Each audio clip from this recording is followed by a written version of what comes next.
Welcome to ACTPod, a podcast show that sheds light on the stories and impact of the social sector. The show is proudly powered by Aspire Coronation Trust Foundation. Let's begin the change. Hello there. You're welcome to another exciting episode of ACTPod. I'm Abiodun Owo and I'm going to be your host for this edition. Today we're going to be talking to someone that I call an innovative environmental health activist. She is the founder of FABE International Foundation, an environmental health advocacy non-profit organization that's passionate about protecting the environment. Temitope Okunnu, you're welcome to today's episode. Thank you very much, Abiodun. Okay, so let's dig in immediately. Tell us about Temitope Okunnu and what led to the creation of FABE International Foundation.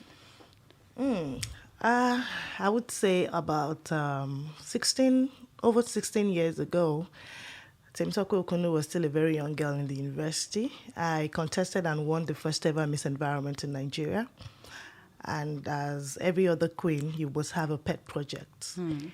But because my project was already streamlined, it was the most beautiful, Miss Environment Nigeria. So I already had what I was going to focus on, just the environment. But inside it, we know the environment is a very wide topic. So I focused on climate change because I see a lot of impacts, that the climate was causing around me, especially where I stay. So I decided I was going to talk about the climate crisis.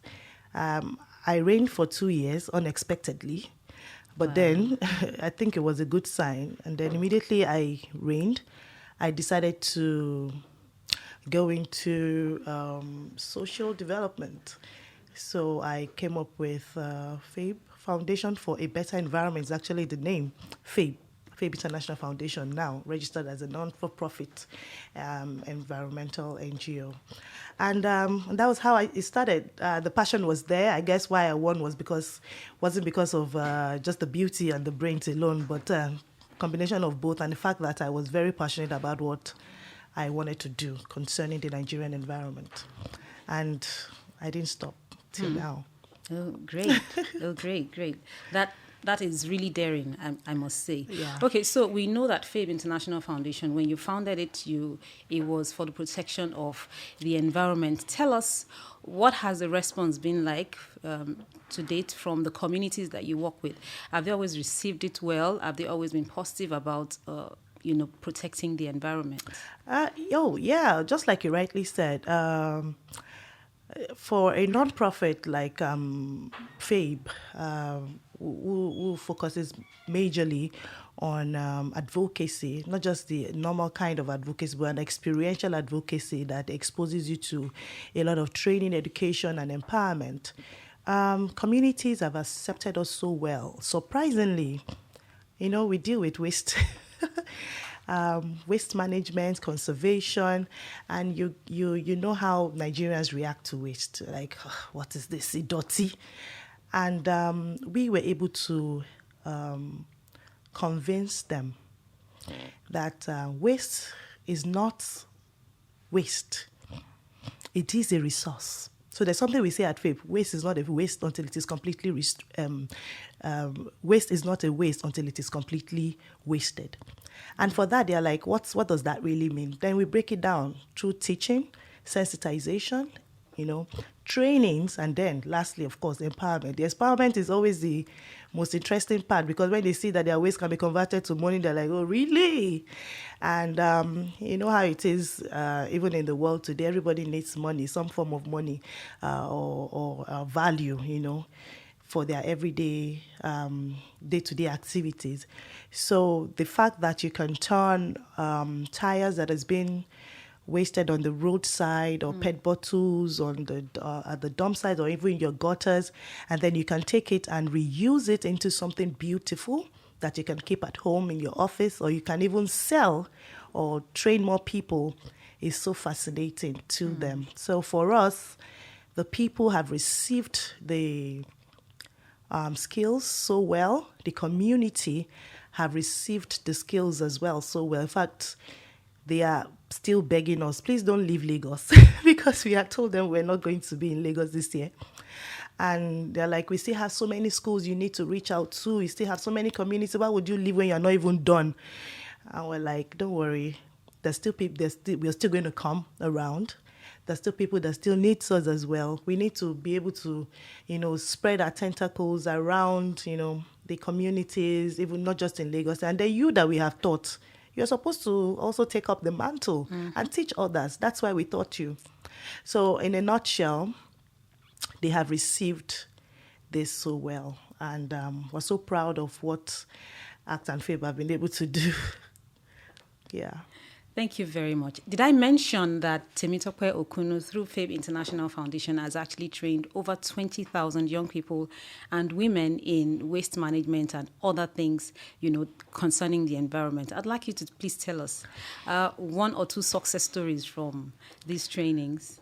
It is amazing myself because at the beginning, we knew we could do so much more. We knew we had so much value to give to people, but that number, we were like, okay, so how are we going to do this? But the more people received us, we knew we could do so much more. And while we were at the job, while we were working, we made sure that we were noticing people who were really taking the skills out of box, out of just what we have taught them. Right. We were very keen to notice the students, the teachers, particularly the women, that were really, really interested and wants to do more. And for every team lead, those were one of the qualities you must find out, when you're reporting. And we were able to notice the first cycle. We noticed Mrs. Abibola. She's slow speech, but then she was very agile. She was always asking questions, even during the online classes. She would have like, who is this Mrs. Abibola Williams? And then we had so many other people as well, but Mrs. Abibola stood out. And then we were looking at her. Now, when we got to her school, for our community mapping and stakeholders engagement and all of that, you find out that they don't even have space. The kind of skills we give to them is to, apart from the fact that you turn waste to wealth, we also grow gardens.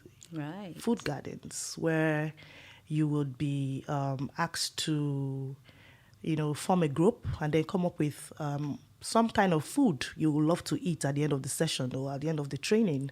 And then many of them will say, oh, I want to eat amala, or inyo or something, pounded yam with eggs. Okay, so what should go with all of this? So while they are at it, deciding what they would grow, Mrs. Abimbola's school decided they wanted to grow amala. So we told them that, okay, amala will take a long time. Why don't you look for something else? So they chose some kind of local food. And then on getting to their school, they don't even have the space to grow any food. So one of the climatic, the solutions, the eco solutions that we provide is to grow without soil, grow without the land space, grow without tilling the ground. And they were like, how are they going to do it? This is just absurd. Please, these people are just joking. And then when we started, we brought them together with the students, and then we created their gardens for them. Today, they have amazing, amazing, amazing fruit gardens. Wow. They have their plants, their veggies, their... in fact, Mrs. Abimbola grew date palm. Wow. Avocado, and is still thriving. Now, what am I trying to say? She went out of the box by not just teaching her students alone.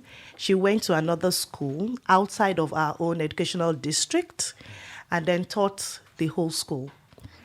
But when you're going for something like that, of course, the staff of ours would have to go with her. So we looked at her. She did the training perfectly. And then it was Christmas time. They were supposed to travel in her family. She went out of Lagos State to Osun State and trained 1,000 people. So for me, I'm like, I just got the right man. An ambassador. And yes, of course, she eventually became FABE ambassador for year 2020. Right. And that was one outstanding teacher. Then for the students, we realized same year 2020, Franklin was a boy. Well, in every school you always have the black sheep, and then you have the good ones. Franklin was not really that bad, but he was, I don't know if you can be hearing me now, but then, he was unkept.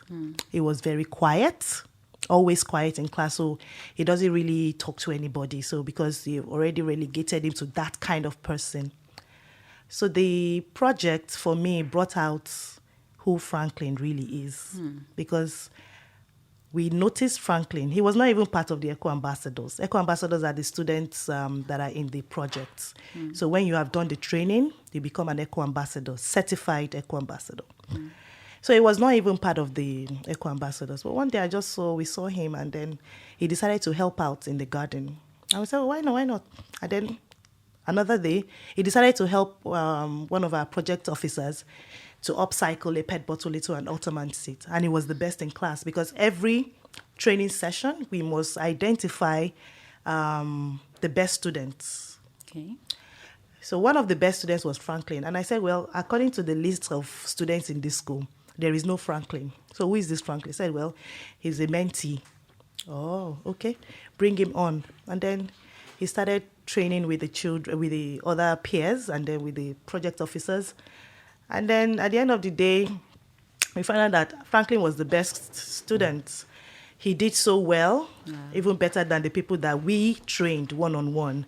And now Franklin is well-dressed. Franklin is cleaner. Franklin can talk. His principal now, he can now represent the school.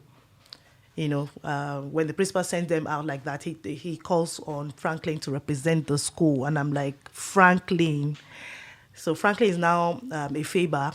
That's what we call the people, members of FABE International Foundation. He has joined the foundation, and now he does a lot. So we can always send Franklin to another school, train, because now he's in his gap year, trying to go into the university. So he has to spend at least 1 year before he goes to the university. We have several, if you ask me, but you said 2, right? Wow, I wish I had a Shakira. I need to celebrate your successes. Thank you It's so actually much. awesome to know that, what you're doing is having phenomenal impact in the lives of people. And I bet even on their families as well. Oh, yes. Yeah, so congratulations once again Thank for the you great very work you're much. doing. I would like to know as well, so you've experienced successes. What about challenges? Have you experienced challenges, and how have you dealt with them? Okay, so without, of course, I would be lying if I say that there were no challenges. There was enormous challenges. Even from one of the success stories I would have loved to share of Mrs. Ekpenyong, that was 2021, who have started, badging a lot of awards recently because of her work. In her school, for example, they had a challenge of very bad soil. So because our trainings, or rather our project, entails that we grow a garden, and in the garden we use it to teach recycling, upcycling, and composting. I mean, if you're going to be recycling food waste and turning them into compost, you need to be able to show the students or the people how to use the compost. And that's why the garden is usually very important in this project. Mrs. Ekpenyong's school had very bad soil. In fact, it was when we started trying to set up that garden, it was a lot of stony and all of that, even though we're still going to get them soil and all, but it wasn't just a good garden space. Another school was the Girls' High School, where we had already finished our garden setup, and of course the government came and divided the school into 2.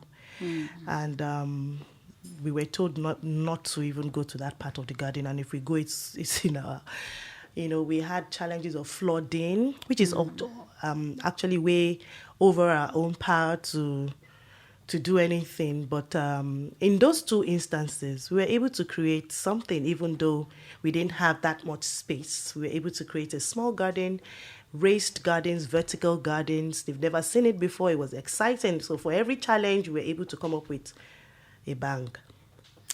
And then another challenge would be the fact that because we always make sure that the government agrees, to what we're doing, the environmental education is very important. It's an important topic everybody should be talking about. It should be something that should be taught in our schools. It should be added to our curriculum. Yeah. And because that's my aim. I never studied what's environmental education when I was growing up. So for me to even win that pageant, I had to go read, research. I had a mentor then, the former Vice President of America. I had this book then. That was what inspired me, so much. And I thought Nigeria is doing nothing about climate change. And I felt this should be, because the environment is just part of everyone. It's part of our lives. And I feel that it should be in the curriculum. So I like to marry the Ministry of Environment and Ministry of Education together so that they can come up with something. And without those two bringing themselves together, it might not really work. So most of the time, that's one of the challenges we face because but then eventually, like now we have a policy that there should be environmental education taught in schools, although not included in curriculum yet, but then as a non-examinable course in school. Okay, so great. So it's you have sort of touched on, my next question now, and I was going to ask, what do you see about the policy environment for us here in Nigeria, for example? What is the government doing about protecting the environment? We know that climate change, the climate crisis is becoming a reality. Oh, yes. 20 years from away, 20 years from now, it was looking like it was far off. And then those things that were predicted, the famine, the drought, heat stroke, and all of the other things we see, extreme weather conditions, we're beginning to see them now. What would you like to see our government, for example, start doing differently about protecting the environment? I want environmental education to be included in the curriculum first. Okay. It has to. The children need to learn what it is first, so that when they get out of school, they are able to manage whatever circumstances. Because whether you like it or not, everybody loves to eat. Yeah. We would always have to eat. But guess what? We're getting food insecure. And that is why growing of food is so much important to me right now, to be included into that because of what is happening. So if I can't grow in a land space, maybe because I don't have money to buy my land space, I can grow in buckets. And that's what I'm teaching my children. Right. I can grow in buckets, I can grow in PET bottles. And I've shown them how I grew tatashe, bell pepper, in PET bottles. And everybody's always wondering, how did you do it, Ma? I said, I'll teach you. That's why I'm here for you guys.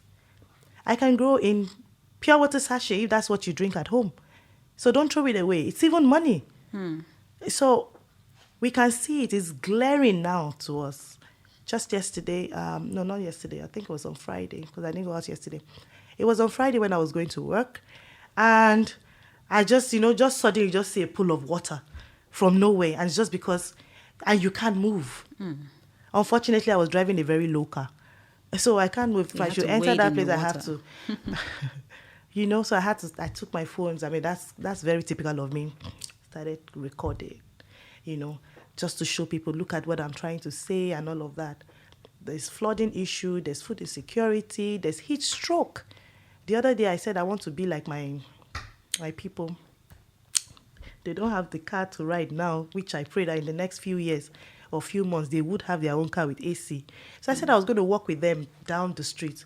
I ran back and I was wondering, how do you guys cope? How do you cope? So I said, okay, just wait. I'm going to drive you to this place and then, So, but how many times am I going to be able to do that? So we're not always together and all of that, but these are the things. So we plant more trees. I encourage people to plant more trees at home, in your container, in tires as well.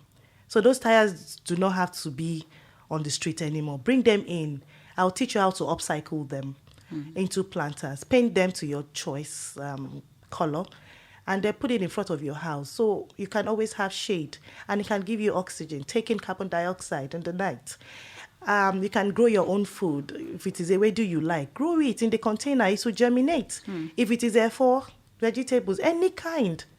I inspire people as much as growing things that we were taught that would never grow in Nigeria. I'm growing mulberries. I'm growing raspberries. I'm growing snot apples. Wow. Things that strawberries, that you think, oh no, it won't grow in Nigeria. No, it's growing. Don't let them lie to you. You just need the right condition, temperature, and water and all of that. Even to our pesticides and chemicals that is being sprayed on our food on the daily. We need to put a stop to that. Who says that we can't grow food without pesticides? I tried it myself, because for me to talk, I need to be able to experience it and then be able to show you that this is doable. Bell peppers are usually stubborn plants to grow because they are easily affected. And I said, I'm going to grow these things and let me see how badly they can be for me to now use chemicals on them. I grew these peppers for the spans of about 90 to 100 days with nothing. And they grew. Wow. Big, beautiful peppers.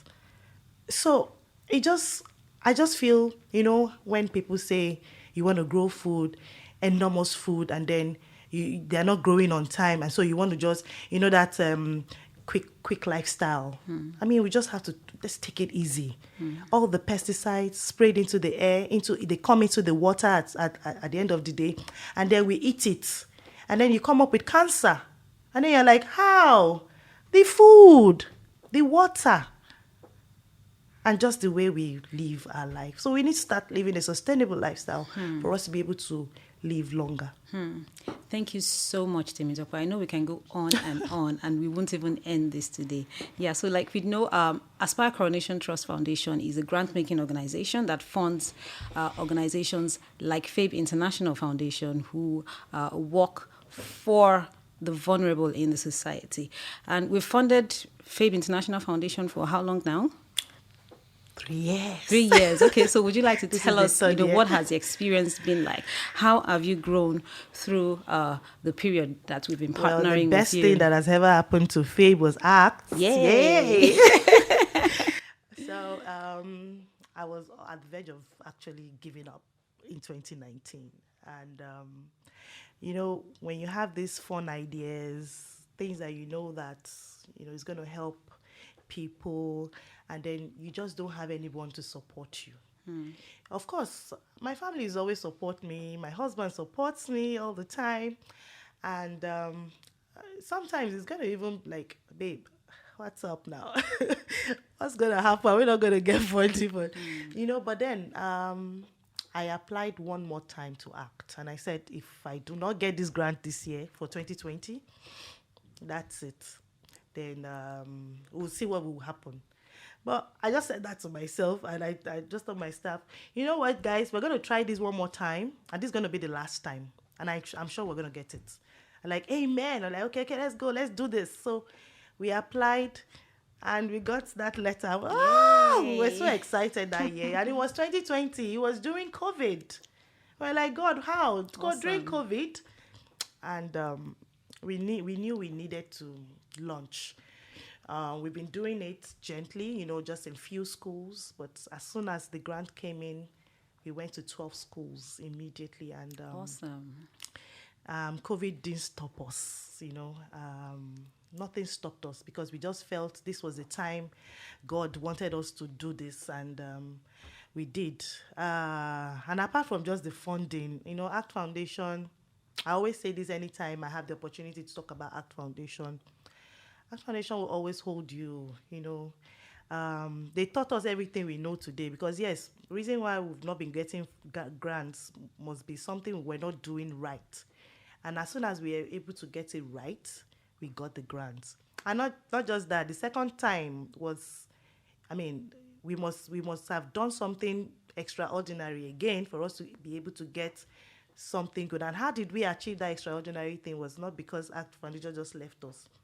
They will call us, oh yeah, sector meeting, call us for different stakeholder, capacity building, classes, trainings, and all of that, where people that ordinarily, if you go and meet those people, you'll be spending like millions now but then ACT Foundation will provide, access to these people.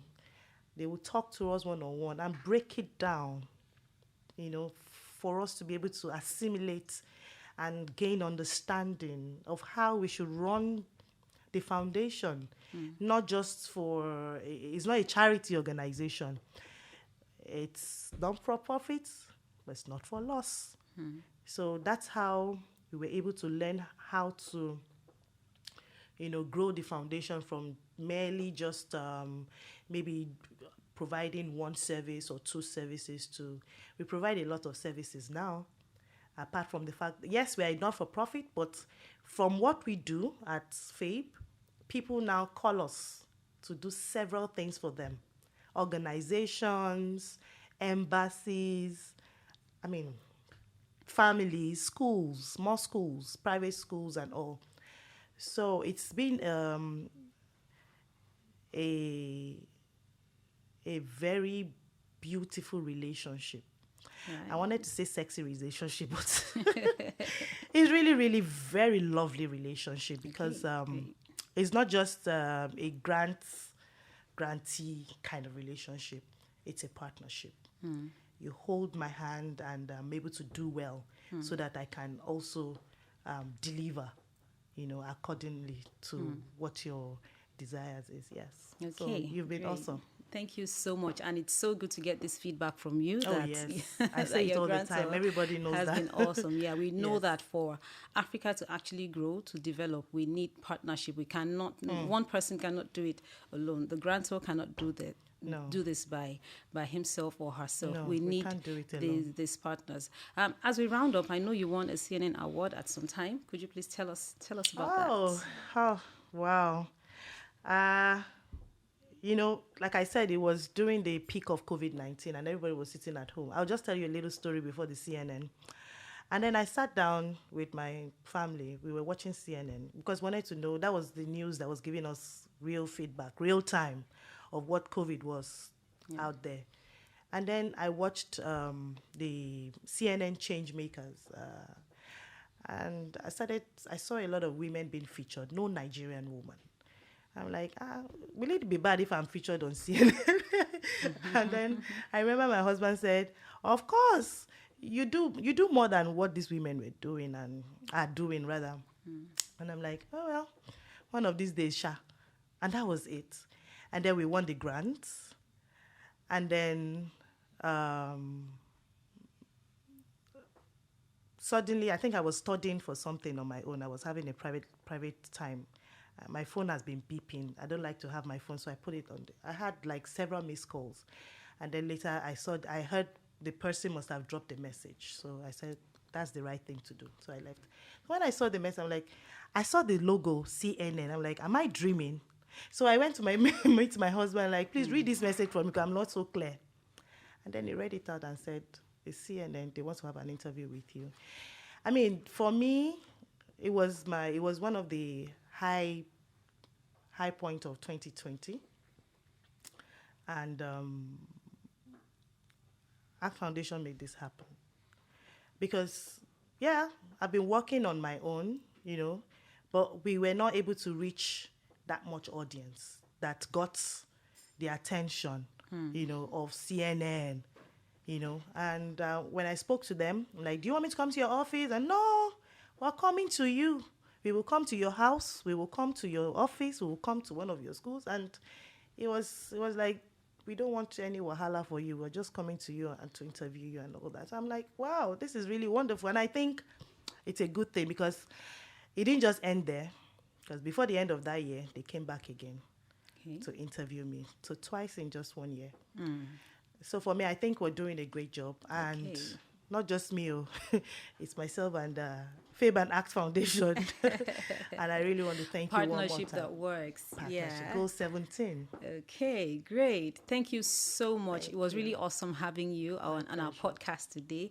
And I want to say thank you so much for the great work you're doing. And please continue to do the great work. And that is where we come to an end today on ACTPod, our story, our continent. Do give us your feedback on ACTPod at actrustfoundation.org. That's ACTPod at actrustfoundation.org. Till we come back again, same time. Bye. Thank you for listening to ACTPod. For inquiries and feedback, please reach us on actpod at actrustfoundation.org. Follow us on social media at actfoundation_ on Instagram and Twitter, and Aspire Coronation Trust Foundation on Facebook. The show is proudly powered by Aspire Coronation Trust Foundation. ACTPod, our story, our continent.